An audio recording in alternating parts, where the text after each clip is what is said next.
Authorities have now released new surveillance images and recovered video showing an individual reportedly armed and appearing to tamper with a front door camera on the very morning Nancy Guthrie disappeared. This development directly confirms what many were waiting for. There is now visual evidence tied to the timeline of her disappearance. According to publicly available statements from law enforcement, the footage was recovered from backend systems after investigators worked to retrieve data that may have been lost, corrupted, or inaccessible. And what they found raises new questions, not just about what happened, but about how carefully this situation may have been planned. Nancy Guthrie, 84 years old, was last seen at her Tucson home on the night of January 31st. By the next day, she had missed church, something family members say was highly unusual. Within hours, a massive investigation was underway. But here's where this story becomes more complex. Because, alongside the surveillance recovery, there were messages, deadlines, and demands. And every new detail seems to shift the direction of the case. The strongest confirmed update so far centers on the recovered footage. According to statements from the Pima County Sheriff's Office and the FBI's Phoenix Field Office, investigators were able to retrieve previously inaccessible video from Nancy Guthrie's home security system. Officials explained that the material was recovered from residual backend data, suggesting that the original recording devices may have been removed or interfered with. The newly released images reportedly show a person wearing gloves and a hat positioned low over their face. Authorities have stated that the individual appears to be armed and seems to be tampering with the camera at the victim's front door. That detail matters, because if someone intentionally disabled or manipulated the recording system, it suggests forethought, not something impulsive. But what exactly happened that night? Nancy was reportedly dropped off at her home at 9:48 p.m. on Saturday, January 31st. Family members say nothing seemed out of the ordinary at that time. By Sunday morning, however, she did not attend church, which immediately raised concern. By 12:15 p.m. on February 1st, she was officially reported missing. Authorities later stated that they believe she was taken against her will in the early morning hours of Sunday. During a press conference on February 3rd, Sheriff Chris Nanos indicated that investigators had observed evidence at the scene consistent with a struggle. Law enforcement later confirmed that material found at the home matched Nancy's DNA. Officials have been careful not to release graphic details. What they have emphasized instead is the seriousness of the situation and the coordinated effort between local and federal agencies. And that brings us to another critical development: the alleged ransom messages. According to multiple reports, media outlets received communications tied to Nancy's disappearance. These messages allegedly demanded $6 million in Bitcoin and included deadlines for payment. The first reported deadline was set for 5 p.m. on Thursday, February 5th. A second deadline followed, set for Monday, February 9th. But here's where uncertainty enters the picture. As of the most recent public statements, the FBI has said it is not aware of continued communication between the Guthrie family and the suspected kidnappers. Authorities have also declined to confirm whether any payment was made. That silence could mean many things. It could indicate that negotiations were paused. It could suggest that investigators are prioritizing operational security, or it could reflect that law enforcement does not publicly disclose certain tactical decisions in ongoing investigations. Savannah Guthrie and her siblings have made emotional public appeals, asking for proof that their mother is alive. In one message shared publicly, they stated plainly, "We will pay."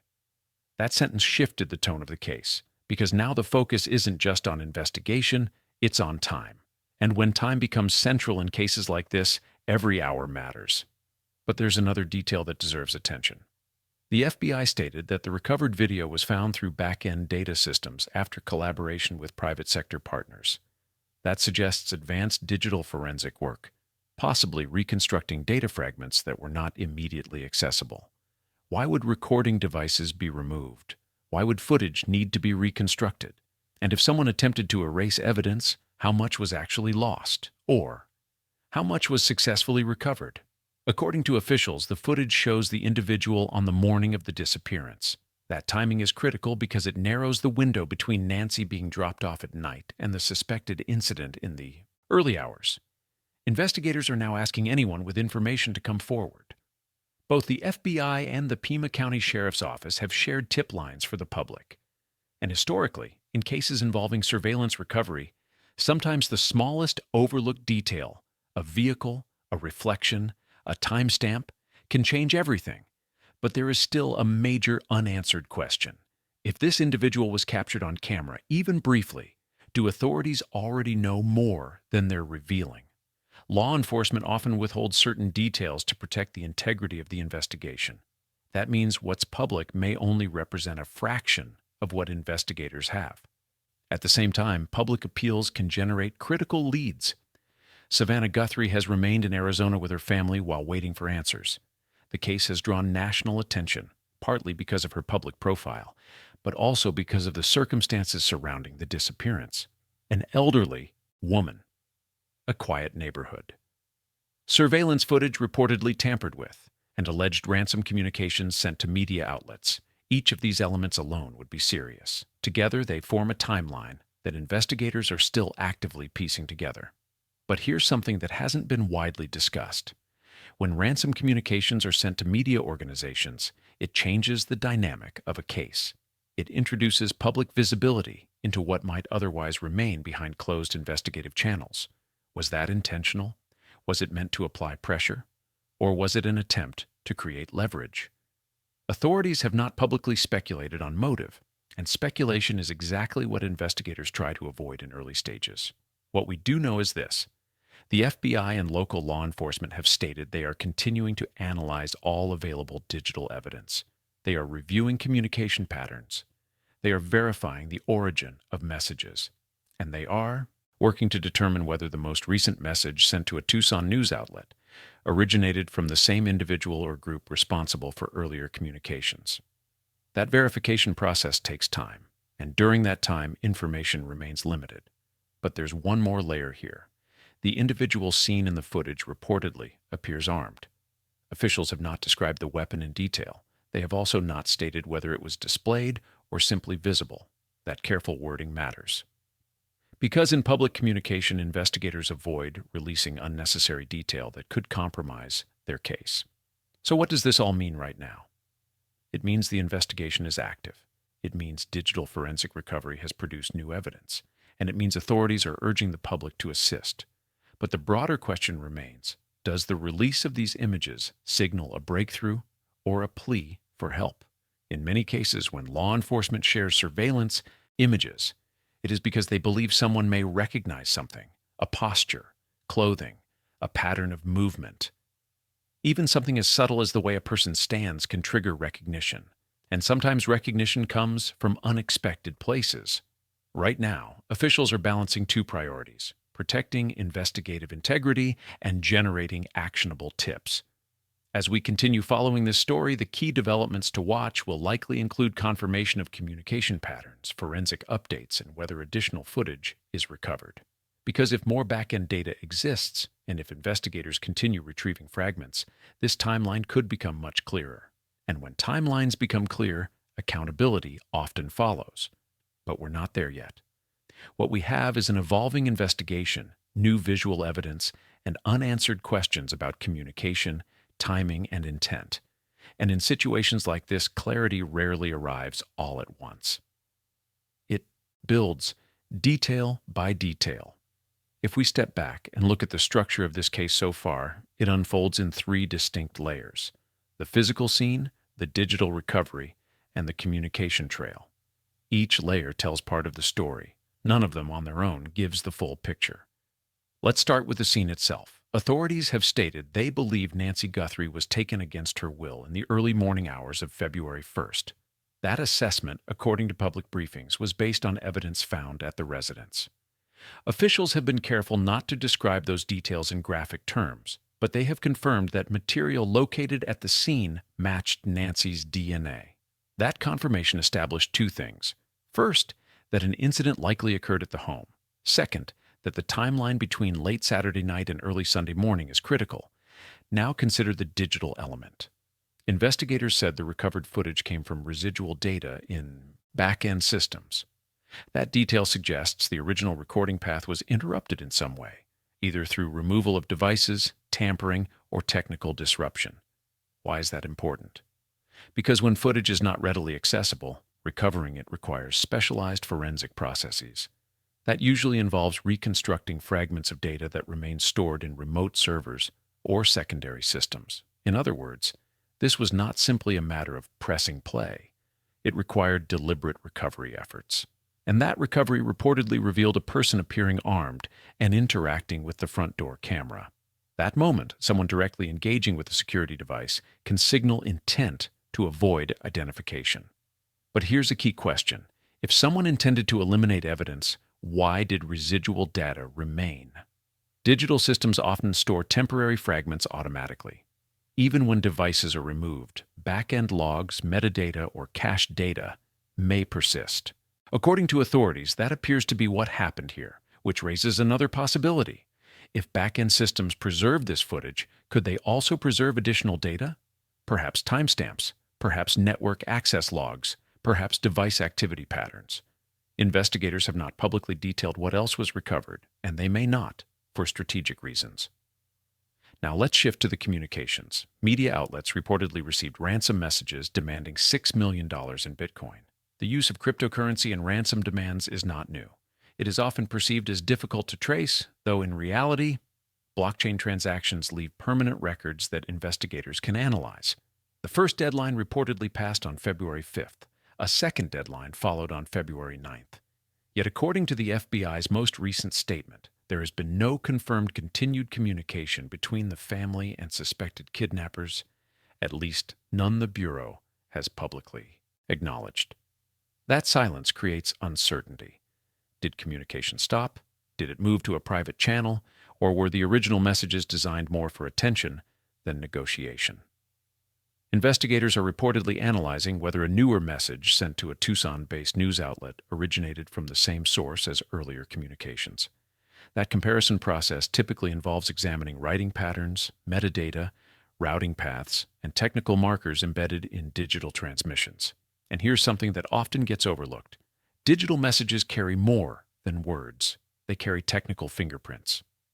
Even when attempts are made to anonymize origin points, patterns can emerge. So while public updates may appear limited, technical analysis behind the scenes can be extensive.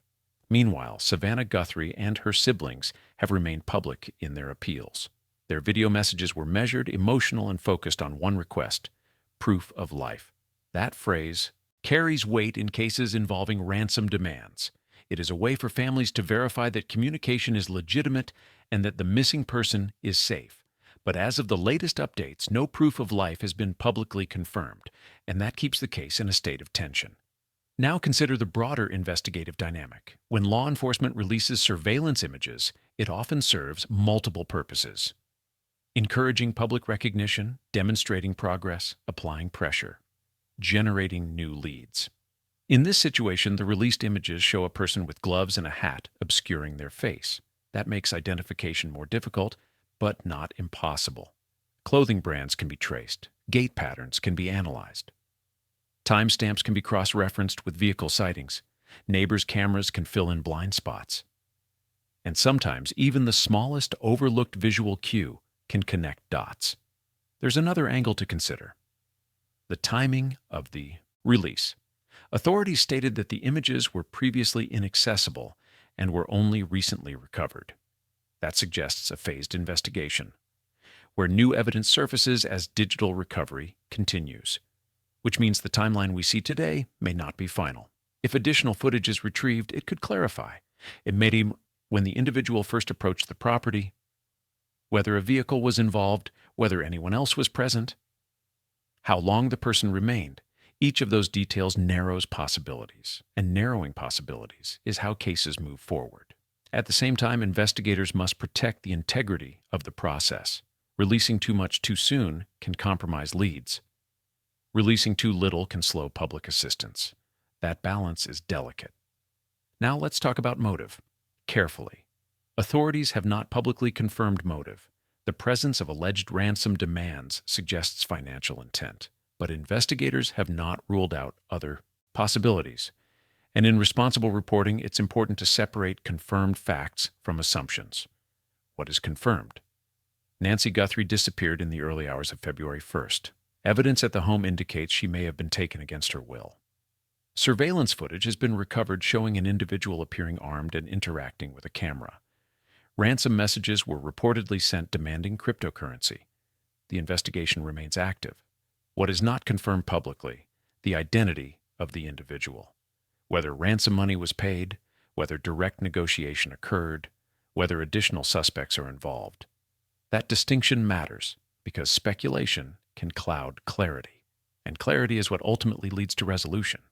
There's also a psychological layer here. When someone allegedly tampers with a camera, it signals awareness of surveillance. That suggests planning. But planning does not necessarily mean precision. Even well-planned actions can leave digital footprints. Even deliberate attempts to avoid identification can overlook indirect evidence. And when federal and local agencies collaborate, especially with private sector digital partners, the scope of analysis expands significantly. Which brings us back to the present moment. Right now, this case stands at a crossroads between public visibility and investigative discretion. The public sees images, investigators see data, the family waits for confirmation, and the clock continues forward. But here's a crucial question moving ahead. Will additional communication surface? Because in cases involving alleged ransom demands, continued communication often determines direction. If messages cease entirely, investigators may shift focus toward forensic tracing rather than negotiation monitoring. If messages resume, digital tracing intensifies. Either path creates movement, and movement creates opportunity. One more element deserves attention. Nancy Guthrie is 84 years old. That detail has shaped public reaction. Cases involving elderly individuals often trigger heightened urgency because of potential vulnerability. Authorities have not described her health condition publicly. However, age alone introduces additional time sensitivity in investigations, which may explain the scale of resources deployed early on. From press conferences to federal coordination, the response has been visible and structured. But visibility does not always equal resolution. Some of the most significant investigative steps happen quietly, in data labs, in interview rooms, in forensic reconstruction environments. And those steps take time. As we analyze this case, the next major indicator of progress will likely come in one of three forms: identification of the person in the footage, confirmation of traced communications, recovery of additional surveillance data. Until then, the situation remains open, active, evolving, and carefully managed. At this stage, the investigation appears to be moving in parallel tracks, one visible to the public and one unfolding behind the scenes. Publicly, we see the released images, we hear official statements, we know that agencies are working together and that tips are being collected. Privately, investigators are likely building timelines down to the minute, because in cases like this, timing is everything. Let's revisit the known sequence. Nancy Guthrie was reportedly dropped off at her home at 9:48 p.m. on Saturday, January 31st. According to authorities, the suspected incident occurred in the early morning hours of Sunday, February 1st. That creates a window of several hours. Within that window, investigators will be analyzing cell tower activity in the surrounding area, license plate reader data, no, nearby residential security footage, digital device pings, internet routing logs connected to ransom communications. Even when suspects attempt to mask their movements, technology often creates unintended traces. For example, a vehicle driving through a neighborhood may be captured by traffic cameras blocks away. A mobile device, even if briefly powered on, can register a location handshake with nearby infrastructure. A digital message sent anonymously may still carry routing fingerprints. Authorities have not confirmed these specifics in this case, but historically these are standard investigative layers in complex disappearances. Now consider the broader strategic picture. When a case receives national attention, especially involving a public figure's family, it increases both pressure and resources. Pressure to resolve it quickly, resources to analyze it thoroughly. The FBI's involvement signals that federal capabilities are being used. That includes cyber forensic teams, behavioral analysis units, and financial tracing specialists. Particularly relevant here is the alleged demand for $6 million in Bitcoin. While cryptocurrency transactions can provide anonymity at first glance, blockchain ledgers are permanently recorded. investigators trained in digital asset tracing can follow transaction paths through wallets and exchanges, especially if funds interact with regulated platforms. Authorities have not stated whether any payment occurred, but if a transaction were made, it would likely generate a traceable chain. That's another layer unfolding quietly. At the same time, investigators are likely examining behavioral indicators. The individual reportedly seen wearing gloves and a hat, with face obscured, suggests intentional concealment. That signals awareness of surveillance, but concealment alone does not reveal identity. So investigators may look at posture, body proportions, movement patterns, height relative to door frames, even something as subtle as dominant hand usage while interacting with the camera. Behavioral analysis is often more nuanced than the public realizes. Now, here's something important to keep in perspective. Law enforcement has emphasized that the investigation is ongoing. They have not publicly concluded that the ransom communications are definitively linked to the individual seen in the footage. They are still determining whether multiple messages originated from the same source. That distinction matters because sometimes in complex cases, unrelated actors attempt to insert themselves into high-profile investigations. Authorities must verify authenticity before drawing conclusions, which brings us to another crucial factor: verification of communication chains. When media outlets receive ransom notes, investigators examine writing style consistency, grammar patterns, phrase repetition, metadata, transmission routes, device fingerprints. Even subtle linguistic habits can reveal common authorship. If multiple messages share unique structural traits, that strengthens linkage. If they differ significantly, that raises questions. The public may not see those analyses, but they're happening. Meanwhile, Savannah Guthrie's public appeals have kept the case in national focus. Her message asking for proof of life was direct and restrained. It avoided accusation. It focused on resolution. That tone matters, because in situations like this, public messaging can influence the trajectory of communication. A measured approach can preserve negotiation channels. An aggressive tone can close them. So far, the messaging has been calm and deliberate. Now let's zoom out even further. Cases involving alleged ransom demands often fall into one of several patterns: genuine negotiation with continued communication, single demand communication with no follow-up, communication designed primarily to misdirect investigators. Authorities have not indicated which pattern applies here. But the absence of confirmed ongoing communication, as stated by the FBI, introduces uncertainty. And uncertainty keeps investigators evaluating multiple possibilities simultaneously. There's also the question of local familiarity. Was the individual in the footage familiar with the neighborhood? Did they know camera placement? Were they aware of Nancy's routines? These are questions investigators typically explore by interviewing neighbors, reviewing past service visits, and examining recent interactions. Again, no public confirmation has been provided on those details, but pattern analysis is standard practice.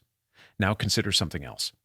When devices are removed or tampered with, investigators examine not only what was taken, but how. Were screws removed cleanly? Were wires cut or disconnected? Was the approach cautious or hurried? Those technical observations can reveal experience level. All of this builds a profile, not a public profile, but an internal investigative model. And that model evolves as new data is added. As of now, what we can responsibly say is this: new surveillance imagery has been recovered and released. Authorities believe Nancy was taken against her will. Alleged ransom communications were sent with financial demands. The FBI and local law enforcement are actively investigating. The case remains unresolved. And here's where the tension truly sits. Every investigation reaches a point where information begins to converge. Either digital traces align with physical evidence, or communication trails intersect with identifiable individuals. When that convergence happens, momentum accelerates. We do not yet know whether this case has reached that stage, but the release of recovered footage suggests progress. Not closure, but progress. As of now, the broader outcome remains uncertain. What we are witnessing is a live, evolving investigation shaped by digital recovery, forensic analysis, and careful public communication. This case is no longer defined solely by a disappearance. It is defined by the intersection of technology, timing, and coordinated response. The images released may represent a turning point, or they may be one step in a longer process. The next phase will likely hinge on one of three developments: confirmed identification, verified communication tracing, or additional recovered data. Until then, the focus remains on resolution, not speculation. If new confirmed updates emerge, especially regarding identification or traced communications, that will reshape the narrative significantly. For now, the story remains active, and clarity may be closer than it appears.